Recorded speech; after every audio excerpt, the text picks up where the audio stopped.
clothing to fit your unique style. That's what it was like for me growing up in Russia in the 1990s. Still, coming out of those gray Soviet Union times, the Russian middle class has grown in income and size, and they're craving affordable fashion that will allow them to project individuality and wealth. Now, they can't quite afford the expensive vacations and cars, but they want to look like they do. So they flaunt their disposable income on clothes. The two options they have right now are the overpriced foreign brands and the cheap stuff from Turkey, China, India, and Egypt, so on and so forth. So the difference between the quality and the price is immense between those two options. So I'm coming in with the first Russian brand called RusskiBrand that will offer them that gap, to fill in that gap. And it's going to be a style for women between 18 and 45, living in urban areas, that prefer this classy chic with a bit of Lady Gaga sprinkled on it. So my market is about 30 million right now. If I get 0.5% of that market in the first year, I project sales of $3 million. With that in mind, I have a manufacturer that does a great job for Banana Republic, J. Crew, and brands alike, so they know exactly the quality and the price point that I want. That gives me an opportunity to price my products 30% cheaper than my foreign competition and still have a 67% profit margin.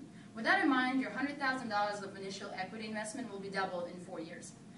Now, I am so certain of success of my venture because of my broad business knowledge and understanding of the Russian market, also because of my unique product design paired with the manufacturing excellence. But beyond that, it's really my passion for making people feel beautiful and confident.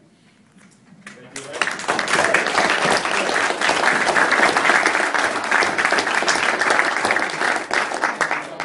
Elena, very good. Do you see a parallel, or what's the analogy in the U.S. market besides classic chic with Lady Gaga? Some of the brands that I fancy, something that I'm wearing right now, which is I want to represent my style. I want to be the brand of my brand. What brand would be Banana Republic and J. Crew, which is why I partnered with the manufacturer that's already supplying them. But they're not real cost enough. They're not, but the U.S. market is very different from Russian market. The U.S. market is oversaturated. As I explained, the gap for that really high quality yet affordable price is immense. And I will explain to you this from experience of having visitors from Russia coming to the U.S. $200 on a dress is not a big deal for a middle class because when they travel, they already see those brands abroad. They want to buy Banana Republic, but in Russia it's more expensive than it is in the U.S. because of the lack of substitutes, lack of competition. So they see all of that beautiful stuff abroad. They come home and I was like, well, the next time I go shopping is the next time I go abroad. Or I buy the cheap Chinese stuff that still, has at least 600% or 800% margin, which is markup, which is what fashion industry is known for, and that's why it's attractive for a lot of people. But I'm not inventing the wheel again. I'm taking the things that work in U.S. and things that I've learned while living here, taking them home and improving my market. My question is just what's the closest brand here in the U.S. So. Okay. Daniel? Did I answer your question? No. Okay, I would like to know more about the size of the market.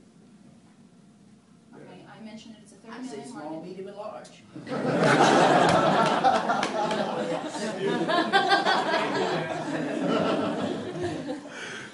Working for me, I like that.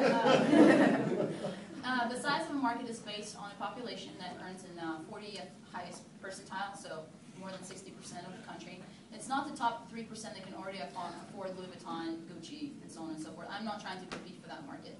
I'm competing for that 30% to 35% of the highest earning people that live in urban areas that have access to my brand and they are willing to spend that. Their disposable income is about $1,000 a month and they can buy whatever they want with it, and a lot of it comes from the fact that they don't need health insurance, they don't need cars, they don't need car insurance because a lot of it's either provided through government public transfer or government pensions or healthcare is free. So a lot of things that they spend their money on is clothing. They also have to understand the cultural thing. Coming out of the times where everybody wore gray, black, and blue, they want to dress well, and they want to dress professional, especially women. We have something happening in Russia right now that's happened to U.S. 30, 40 years ago. When women go into workforce, they start owning their own businesses. They want to look professional, but they don't want to wear a men's sport suit. They want to wear a beautiful dress that they can wear to a cocktail party after work. So that is lacking right now. Okay. And just one quick question. I believe it or not, I've seen this happen because I see the tourists come to Florida and they leave with bags and bags of clothes because the clothes here are less expensive and they like clothes. So I get what you're saying. Is there a reason that the rest of these brands are so expensive? Maybe importation, maybe manufacturing or retailing? are the rest of them so expensive? Why isn't somebody already doing this? Mainly there's a brand equity, and they don't want to develop the distribution channel because, like, there's several fashion blogs in Russia, for example, that blog that, okay, if you want good clothes, you need to go to Tsum, which is the main place to shop at in Moscow, Red Square. Ridiculous expensive rent, ridiculous expensive clothes. So most of it is because of the distribution channel is so expensive. The retailers want to charge a lot. But what I've seen so far, every time I travel to Russia, the rural areas are developing. I don't want to be on the Red Square. I'm not my brand. I want to be that they have 3 rings, roads, the ring roads. I want to be the 3rd ring. It's basically smaller cities around Moscow. That's where, it's like the suburbs. That's where the rich people live. They don't want to live downtown. They don't want to shop downtown. They want to stay out of it. But Moscow, it is becoming the most expensive city in the world. So you know people that work there that have high incomes, they travel, and quite frankly, they just want convenience. They want to walk into a store, spend a couple $1,000s, have their entire new wardrobe. They don't want to shop in a bunch of different boutiques. So that's the retailers I'm going for. Thank you, Elena.